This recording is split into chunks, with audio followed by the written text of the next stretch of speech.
Good morning. I'm Lauren Schuler. I'm the director of the Community Services Case Management Program here at the ARC. We're bringing you this session today on planning for the future. The topic is alternatives to guardianship, and we are joined by Hannah Cramer with Texas Rio Grande Legal Aid. Just some basic housekeeping, like I mentioned about the audio, you guys are all muted and in listen only mode, but there is going to be a portion here at the beginning where you'll be able to raise your hand and I can unmute you, or you guys can use the chat and Q&A feature as well. At the end of the presentation, there will be time for questions and answers, so we'll save those for that time. And just as a heads up, this session is also being recorded to make it available to more families. So don't disclose any personal information or anything private during the Q&A or the chat, just so we adhere to those HIPAA standards. After this session, we will provide the link to anyone who attended the presentation, as well as the PowerPoint presentation that went with the session. All right.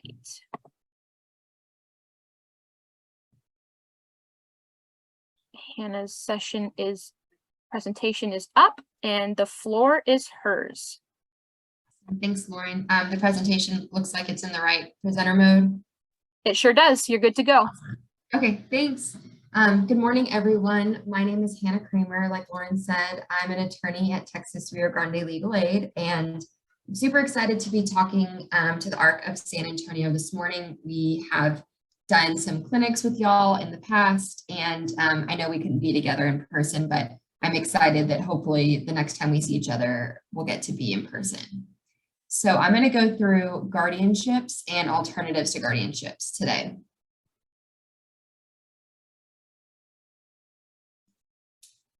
So what I'm going to cover is what rights do I have for people with and people without disabilities. We're going to learn about formal and informal ways to avoid guardianship while still helping a person with diminished capacity or who has a disability. And then if the guardianship process is necessary, we're going to talk about the guardianship process in Texas and more specifically here in Bexar County, San Antonio.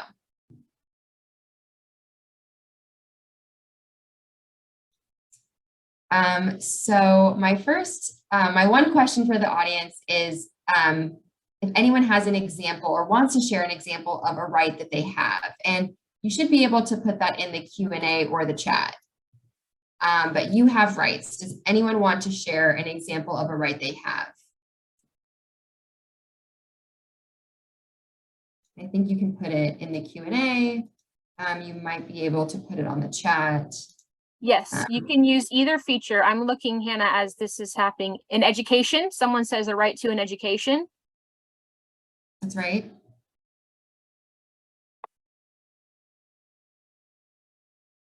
So as an adult, you have a right to ask questions, to make decisions, and to try to do things independently when you can. You might want to go to college, so education, like somebody said, or get a part-time job, or learn how to drive. And just because you have a disability, that doesn't mean that all of a sudden you have less rights.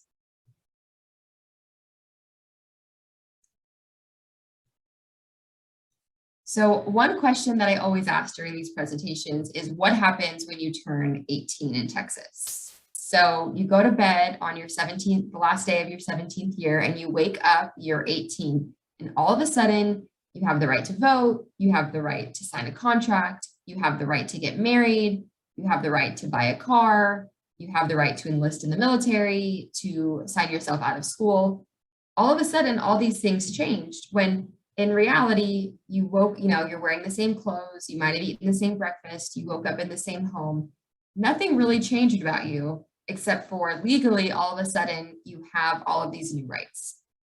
And this is scary, whether you have a disability or you don't have a disability, if you're the parent of a child or young adult, no matter their abilities, it's scary to think about all of a sudden you wake up and you have all these new rights. So what if a person has a disability that affects their ability to make these adult decisions? Or what if a person is not able to take care of themselves when they wake up that morning and they're 18? So what I want to talk about today is, those kind of scary situations and what does it mean?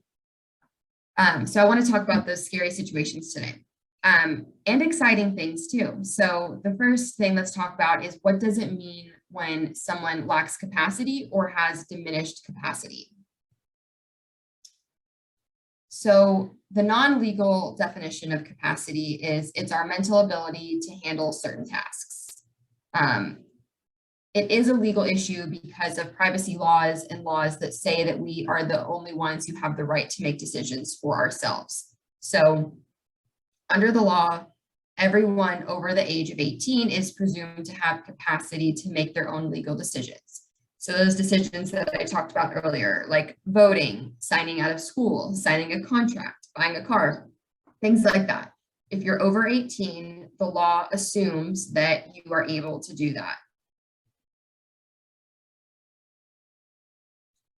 Sometimes people have or develop mental conditions that affect their legal capacity. So if somebody has an intellectual disability, or when they get older, they have a memory-related condition like dementia or Alzheimer's. Also, trauma can induce cognitive limitations. If you've experienced some serious trauma and now that's affecting your ability to do things. Also, serious mental illness. These are all things that affect our abilities to do things, to make those tough decisions. Some of those decisions include medical decisions like consenting to surgery, or should I go to the doctor? Should I take this medicine? Financial, which bank should I open? Should I use a credit card? Should I use a debit card? Choosing where you live. So do I still want to live with my parents? Do I want to get an apartment? Should I try a group home? Driving, signing up for driving school, deciding whether to get your license. Real estate transactions, that can kind of go with choosing residence because we're talking about, should I sign a lease?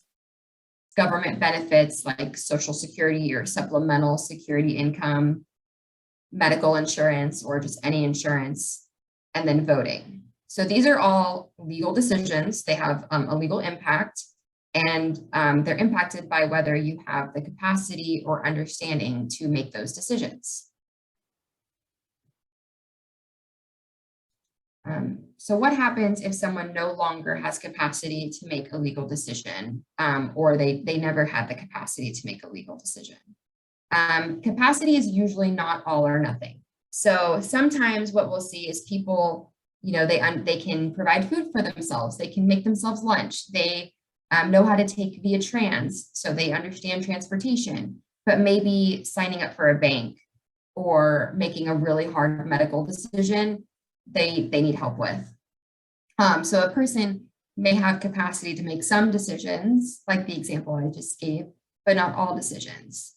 And so if a person does have diminished capacity, we should look at what specific tasks are impacted and see how we can support them with those specific tasks.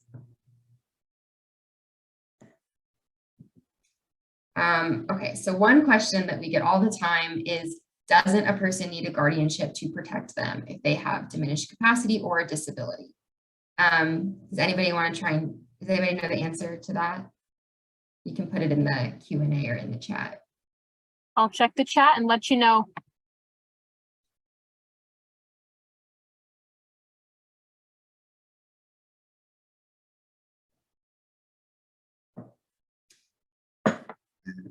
Okay, that's right. So the answer is no. A person does not need a guardianship to protect them when they have diminished capacity.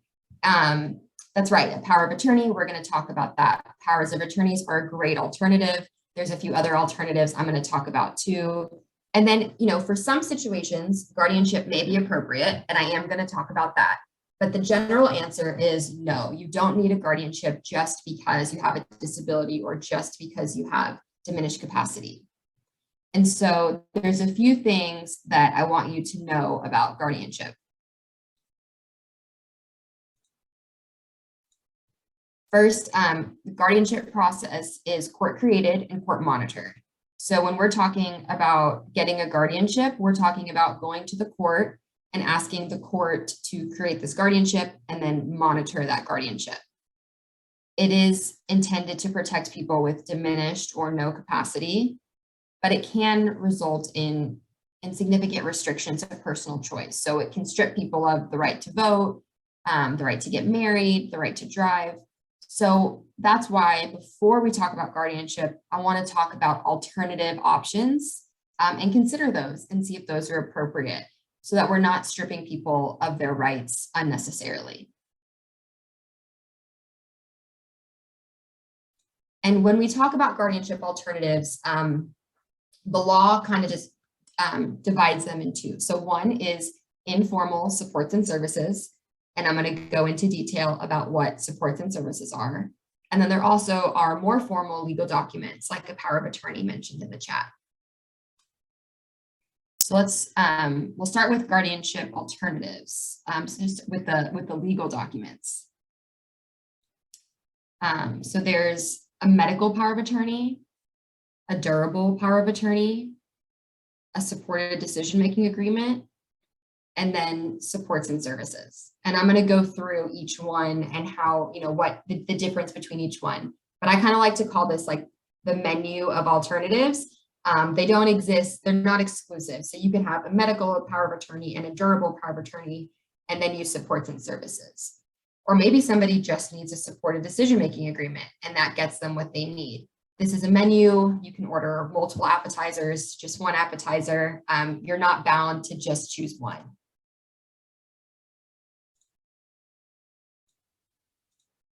The main thing about these legal documents is that it has to be done before a person has incapacity. So when I say that, I mean that for like somebody who has dementia or Alzheimer's, who's becoming incapacitated, we definitely want them to sign it while they still have capacity. For a person with an intellectual disability whose capacity was the same at 17 as it is at 18, we want to make sure that the person understands what they're signing and that the decision is voluntary. So, if you've signed a medical power of attorney or a will, there's lots of legal jargon.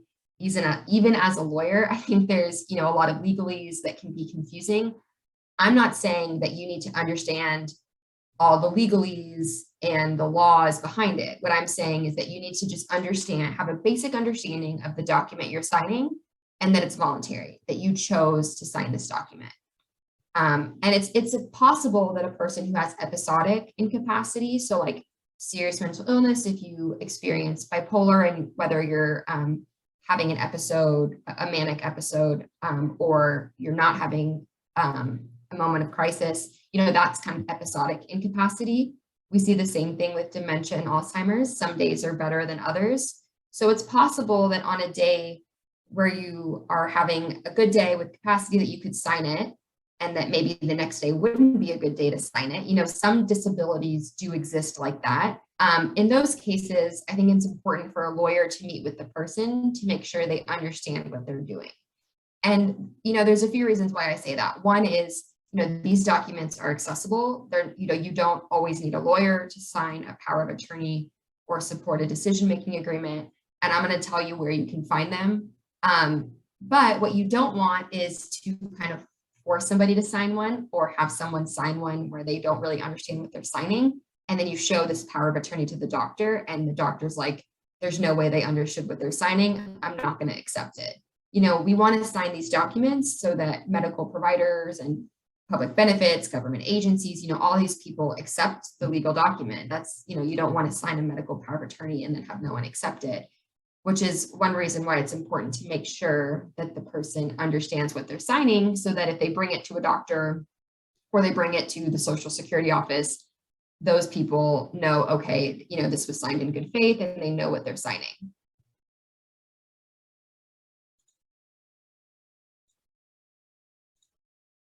Okay, so powers of attorney. So again, we are talking about people who have the capacity to sign these things. And I see that there's a comment in the chat that if a person does not have the capacity to sign those things, then they need a guardianship. But the law says, we first have to try these things. So there's a couple different powers of attorney. The first one is a medical power of attorney. This allows a person to make medical decisions for you. So the way that I always describe this is it is a sleeping document. So for example, I had surgery a couple months ago, and so I signed a medical power of attorney for someone to make medical decisions for me. Now, I signed the medical power of attorney, and it just kind of sat here sleeping. When I went under surgery and all of a sudden I was under anesthesia and incapacitated, the medical power of attorney woke up. Since I'm incapacitated, now this person that I designated can make medical decisions for me. The second that I woke up and all of a sudden I had my capacity again, the document goes back to sleep. So the medical power of attorney is just this document that allows a person to make medical decisions for you should you become incapacitated. The truth is that all of us should have a medical power of attorney, whether you have a disability or not, because any of us could, God forbid, get in a car accident, have some, I think we've learned in the past couple of years with COVID that really anything could happen. And so it's important to designate somebody to make medical decisions for you, should you become incapacitated and need someone to make medical decisions for you. So again, that medical power of attorney is a sleeping document. We sign it today, but I still make my medical decisions.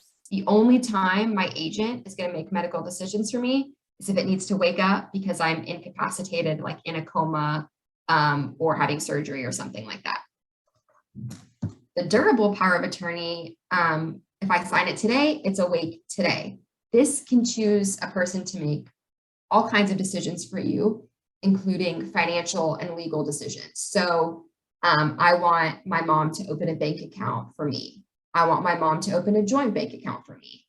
I want my mom to handle all of my Social Security information, like applications. I want my mom to sign a lease, help me sign a lease. I'm going to designate my mom or another person as my agent. And as of right now, they can make those decisions, whether I'm incapacitated or not.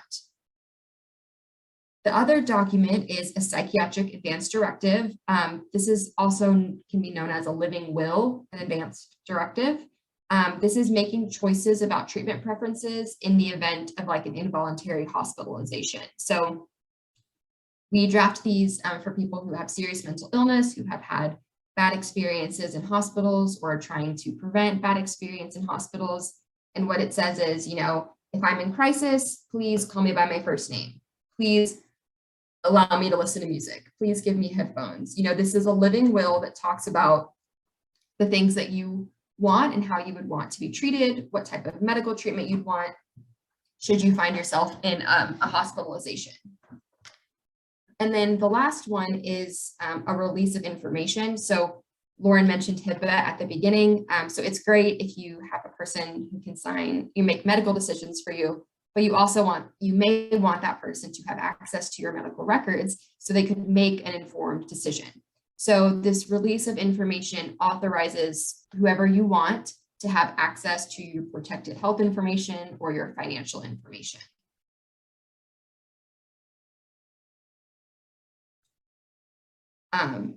We have all of these. So all of these documents are free. We have them on our website. If you go to trala.org and then at the top where it says legal services and then get help, there's all these wills, medical directives, powers of attorneys, and other estate planning needs. Again, some of these documents are not specific to people with disabilities. I mean, we should all have a medical power of attorney. If it applies to you, you may also want to have a durable power of attorney or a psychiatric advance directive. So you don't need a lawyer to prepare these, although if you have questions about it, you should certainly consult with an attorney, but you can access these documents on our website, and that will take you to also texaslawhelp.org, where they also have free access to these documents.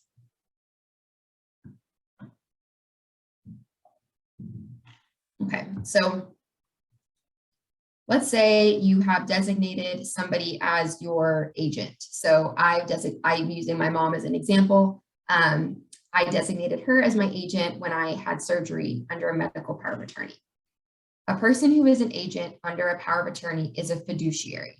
So what does that mean? Again, that's that legalese that they like to be, we put in everything. That means that the person who is my agent has to act with a duty of loyalty and without a conflict of interest. So they have to act how I would want them to act. So what I mean by that is if I've told my mom, no matter what, I don't want I don't want to, I'm trying to think, I don't want the catheter removed, or, you know, something very specific like that, then that's what she needs to advocate for. And that's a bad example because I can't think of a better example under the medical power of attorney. But let's say for a durable power of attorney, I've given my dad the authority to open a bank account for me, but I really, really, really don't want Wells Fargo. I heard that Chase Bank or Frost Bank have better deals. So my dad has a duty to respect that, and he should open the bank account with Frost or Chase and not Wells Fargo. That's a really small example. I think, you know, when we're talking about this, we're talking about, you know, not spending money in ways that they don't want you to spend, not opening a bank account in their name just because you have the right to. An agent could be subject to civil or criminal liability if they're violating that trust placed in them. So just because a person is making you their agent and giving you the right to make decisions for them, that does not mean that you can just go do whatever you want. You still have, you have a legal duty to follow what that person wants. Okay, so now I'm going to kind of move on to supports and services. These do not require legal documents. This is informal help from family and friends. These are things that you and I probably do every day for each other and for our loved ones that we don't think about. So one of them is helping somebody meal prep, helping somebody get transportation. So like in San Antonio, there's Via Trans. In this bottom picture, Julie is helping Leslie sign and understand a document. You don't need a lawyer to help you with that. You don't need a legal document to help you with that. This is just informal help from family and friends. So this could be home-based provider services, like having somebody come over to help you meal prep. This could be a community or social services, kind of like the Arc of San Antonio, transportation services, like I mentioned, Via Trans here in San Antonio. If you receive Social Security benefits and you need help with managing your money, you can choose a representative payee. If you need help with Medicaid, you can choose an authorized representative. This is case management, care management, technology assistance, friends helping friends, free transportation, doing direct deposit. I mean, the possibilities are endless. The point is that these are just support, like ways that people can support you, and it does not require a legal document. Okay, so the next legal document that I want to talk about is a supported decision-making agreement. This is the last legal document that I'm going to mention today. So a few things about a supported decision-making agreement. Before, when we talked about powers of attorney, I mentioned that you were picking an agent to make decisions for you. Under a supported decision-making agreement, you are still, nobody is giving authority to make decisions. This is just a legal document saying that I want a supporter. So the person with the disability does not give up decision-making ability, and the supporter does not get decision-making authority. What's happening is the supporter can communicate with others and help the person understand and make decisions. So one example that we use this a lot for is maybe in ARD meetings. So when you turn 18 and if your child has an IEP or 504, if you're in one of those meetings, some school districts will say, okay, well, they're 18, I'm kicking parent or grandparent, or, you know, I'm kicking the legal guardian out of the room. But, you know, just because you woke up and you're 18 doesn't mean that all of a sudden you can, you know, handle your own ARD meetings. So the student can sign a supported decision-making agreement that says, I want mom, dad, grandma, aunt, uncle to help me with ARD meetings. I want them to help me understand what they're saying. What is this accommodation they're talking about? What is a behavior intervention plan? I want them to help me understand my options and then communicate my decision. So that person doesn't get to make the decisions for the person with the disability, but they do get to be in the room and help them understand what their options are.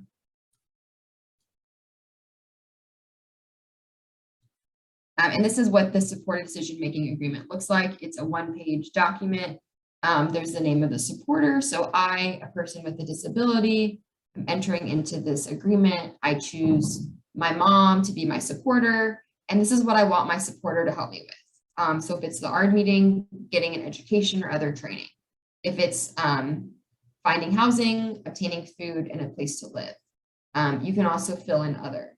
The other thing about the supported decision-making agreement is that you can have more than one supporter. So with the powers of attorneys, you're giving someone the right to make a decision for you. So you may choose one person or two people that are co-agents, but you can't give 10 people the right to make the decision for you. With the supported decision-making agreement, you can sign as many as you want. So if you want mom, dad, aunt, uncle, grandma, grandpa, big sister to help you with all these things, you can check all of them. Sometimes people say, I want my mom to help me with housing and doctor appointments, but I really want my big brother to be the one that helps me with education. So the supported decision-making agreement allows you to choose, you can have multiple of these documents.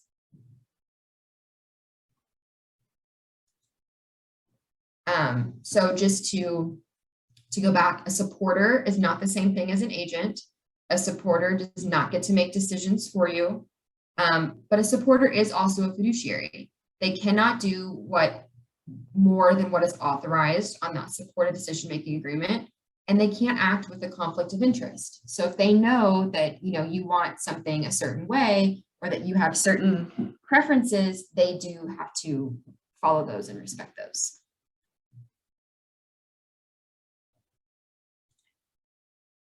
Okay, so what if alternatives to guardianship don't work? Sometimes alternatives don't work, and that is okay. Sometimes some people with disabilities, some people have disabilities that make it hard for them to understand or communicate, and they might need a guardianship where somebody makes decisions for them. The important thing that I want you to take away is that guardianship is always an option if alternatives don't work. Whether you could try alternatives and give it a few weeks, give it a few months, give it a few years. And if they don't work, then you can always get a guardianship. Guardianship will always be an option. But the law says that you have to try alternatives and supports and services first. Now, of course, I'm not suggesting that if a person is unable to communicate and unable to make any type of decision that you should put a power of attorney in front of them and try and force them to understand it. If the individual will never be able to make decisions or take care of themselves because of a disability, and there's no other way to meet their needs, then guardianship is appropriate or may be appropriate. But what I am saying is that you should, try everything before you go to guardianship. So like I mentioned at the beginning of the presentation, guardianship is a court process. So the court chooses the guardian and the court monitors the guardian.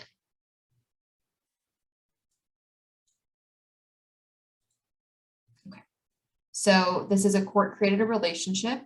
The court supervises the relationship. It cannot be done without a lawyer. So in Texas, you might be able to file for divorce for yourself. You might be able to represent yourself in an eviction case or an assault case. But the law says that if you are filing for guardianship, you have to have an attorney. And I'm going to give you some options if you do feel like you need an attorney, or if you do feel like you need a guardianship, how to find a guardianship attorney. A guardianship also requires a bond. You can have a guardianship of the person, so just making decisions about their personhood. A guardianship of the estate, if they have, they have a lot of money, they have real property like homes and cars, and somebody needs to also manage that. You can have both. You can have one or none, but that's the basis of guardianship. Okay, so what is the process? So the first thing is a doctor has to complete a certificate. So this is the physician certificate of medical examination. It's a 4-page form. The doctor fills it out. Usually it has to be a doctor, so it can't be a psychologist. It has to be an MD or a DO. So it can be like a primary care physician that fills it out. Then the lawyer is going to file an application of guardianship for guardianship. So if you'll hire an attorney, the attorney will file the application, and then the person with the disability is served with the application. So keep in mind, guardianship does take away a lot of a person's fundamental rights. We're talking about taking away their right to vote, the right to marry, the right to drive, the right to choose where they live. And so the courts take this really seriously, and there's all this due process involved in order to make sure that the person with the disability basically, has a say in it if they want to have a say in it. So the person with the disability is going to be served with an application. So that means the sheriff or the process server is going to come knock on the door and hand them a copy of the application. Then the court is going to appoint an attorney ad litem. So this is an attorney for the person with the disability. And that person is going to meet with them, make sure they understand that somebody's applied for guardianship over them, see if they understand it, see if they have questions, see if they would want somebody different to be the guardian. That's what the attorney ad litem is going to do, is to represent that person with the disability. Then the applicant, the person who's applying to be the guardian, is going to have to do a criminal background check and a 1-hour training. And then there's going to be a hearing in front of the judge, where you go in front of the judge and you say, we've tried alternatives, we've tried supports and services, this is why they don't work, this is why I want to be guardian. If the judge appoints you as guardian, then they're going to, you're going to have to pay a bond. And then every year for the rest of the person's life, you're going to have to file an annual report. Now, you need a lawyer for everything up until the bond and the oath that you take as guardian. The annual report is a form you fill out that basically says they had a good year, they had a bad year, here's where they live, here's what doctors they went to, this is what they did during the day, here's their hobbies, here how I think they're doing. It's just a way for the court to check it. And again, you as the guardian, so what happens with guardianship is you have taken the rights away from the person with the disability and given them to the guardian. It's a lot of power, and we want to make sure that that person with the disability is being respected and being taken care of. So the annual report is a way for the judge to check in and say, okay, yes, they're getting everything they need. They can continue to be guardian for another year.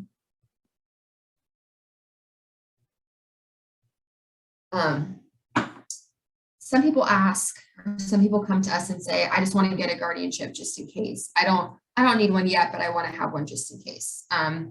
Why do we not do that? One is, it interferes with the person's right to make decisions.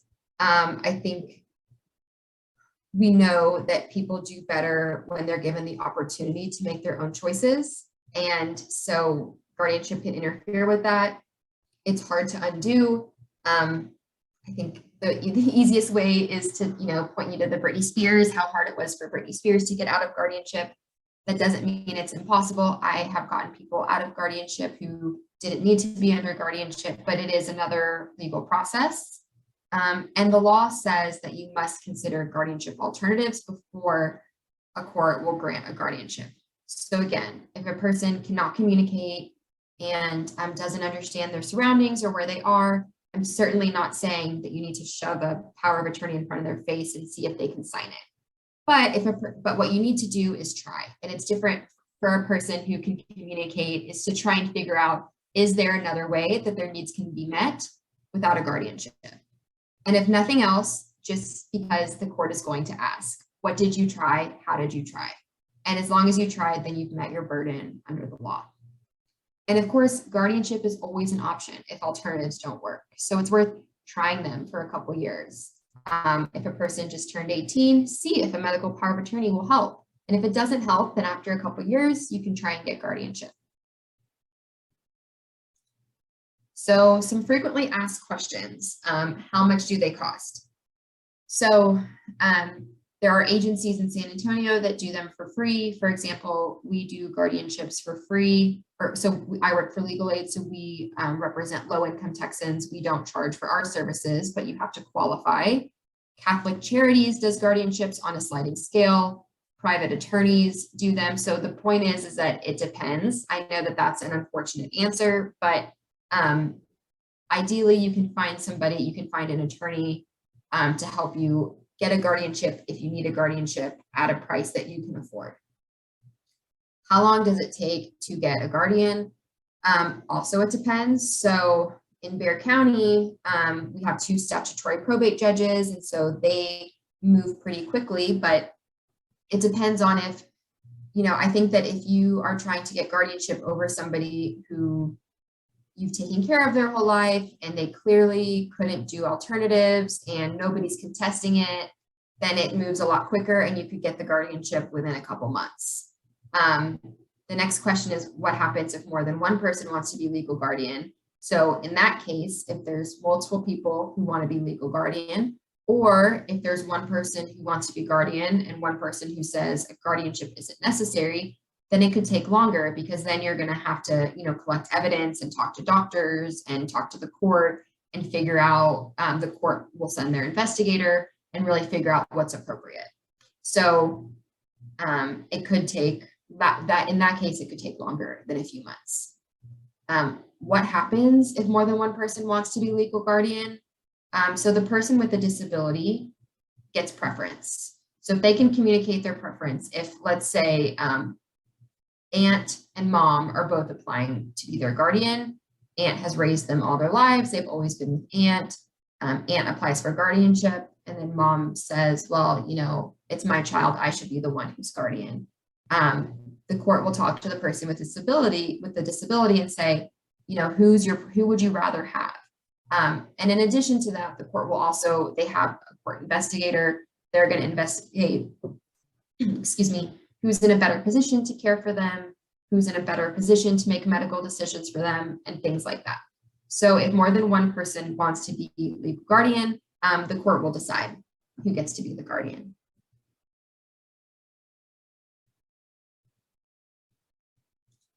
So in summary, for guardianship, or just everything we've talked about, there's options when a person lacks or has diminished capacity. There are lots of options. I think about that menu with powers of attorneys and supportive decision-making agreements and supports and services. There are lots of options, especially in a city like San Antonio. You have the Arc of San Antonio. There's Catholic Charities. School districts. We cover a lot of rural areas, so I see what it's like in other areas of the state. And I know that San Antonio just has really good options. The other thing is that there may be alternatives to guardianship, so keep that in mind. And that the guardianship process requires consulting with a guardianship certified attorney. So other resources on guardianship, and I think Lauren has a copy of this PowerPoint, so I'm happy for her to share these links if you don't want to write them down, but this is just more about guardianship. And in addition to our website, Disability Rights Texas also has a really robust alternatives to guardianships and supports and services website. We collaborate with them often, so I highly recommend going to their website and looking at what they have to say about supports and services and alternatives to guardianship. I also mentioned that you have to have an attorney and that attorney has to be guardianship certified. So what you can do is you can go to the State Bar of Texas and search approved guardianship attorneys.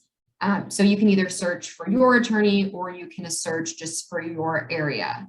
And that would be the way to find a guardianship attorney. But I'm going to give a phone number on the next slide of, I think that if an attorney is telling you that they can do a guardianship, it's likely that they're certified. But what you can do is go to www.texasbar.com.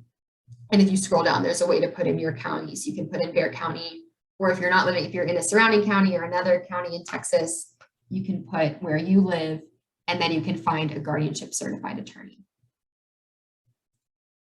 So that's the end of my presentation. So what I've done is I have my email on there.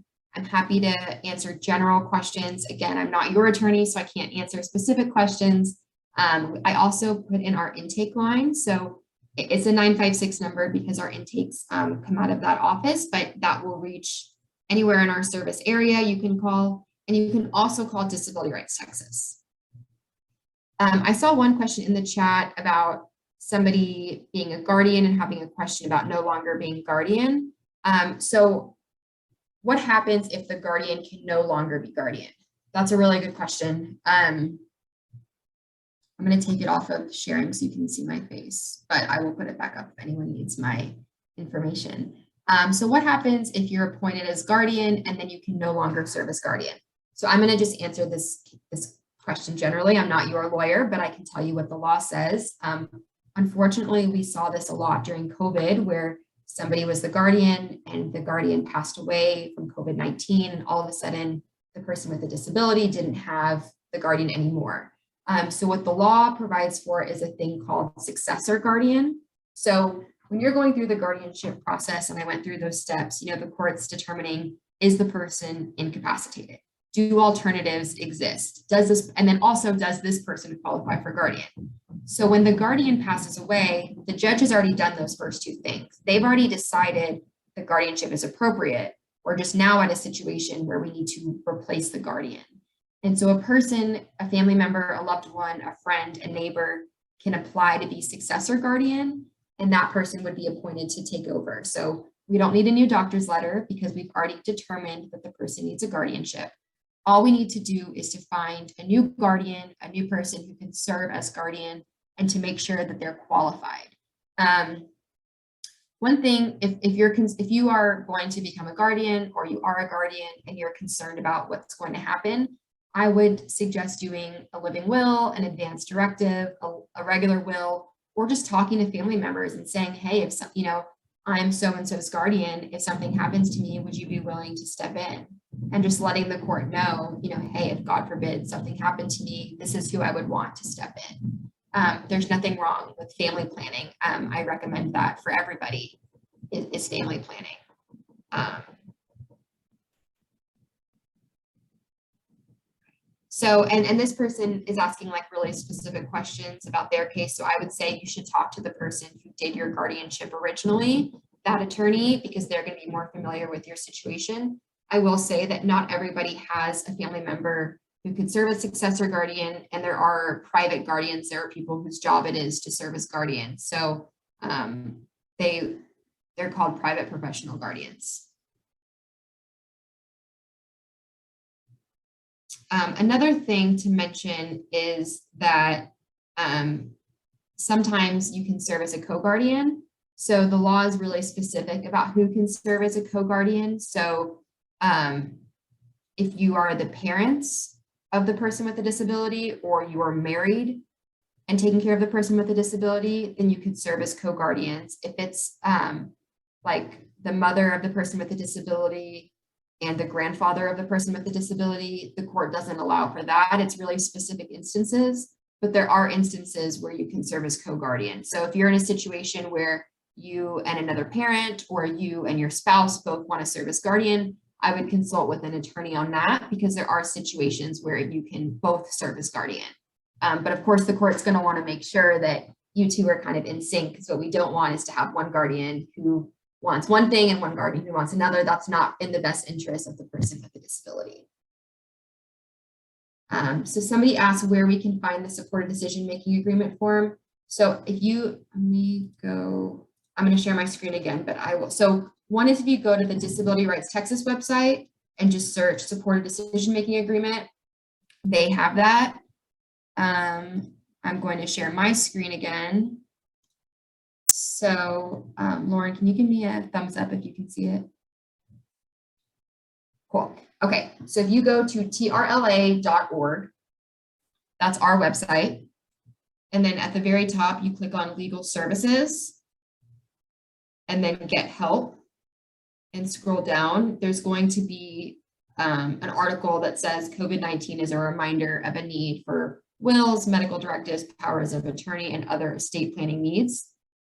A supported decision-making agreement is going to be under there, and actually everything that I mentioned in the menu will be there. So powers of, and even more that I mentioned. So I didn't really talk about wills or other medical directives besides psychiatric advance directives, but those are all on that website. So I would go to trla.org, as in Texas Rio Grande Legal Aid.org, and then go by our legal services and then get help, and it'll be there.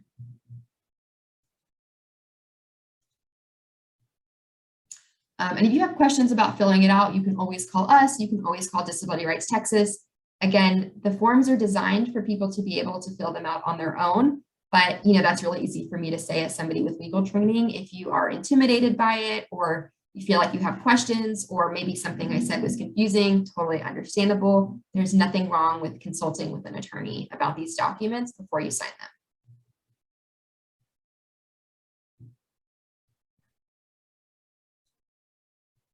Awesome. Are there any other questions? Oh, that's a good question. Yeah, how often to renew a support decision-making agreement?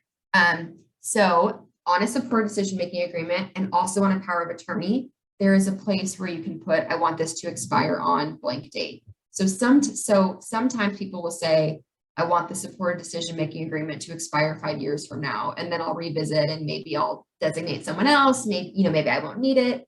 But you can also put indefinite. So theoretically, they don't expire. You don't need to renew it. But the quick answer is that a support decision-making agreement, you can renew it as often as the person with the disability wants. So I'm certainly not suggesting that every day when they wake up, they should choose a new supporter, because, you do need to sign it in front of 2 witnesses or a notary. But if you designate your mom as your supporter, and then maybe she does something that you don't agree with, or you have a partner and now you want your partner to be your supporter, you can certainly sign a new one, and that would revoke all the old ones. And really the only rule about the agent and the supporter is that they need to be over 18.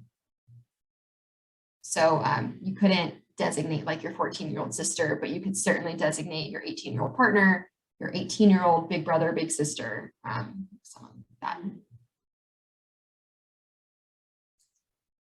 Fantastic. Any other questions that you guys have for Hannah?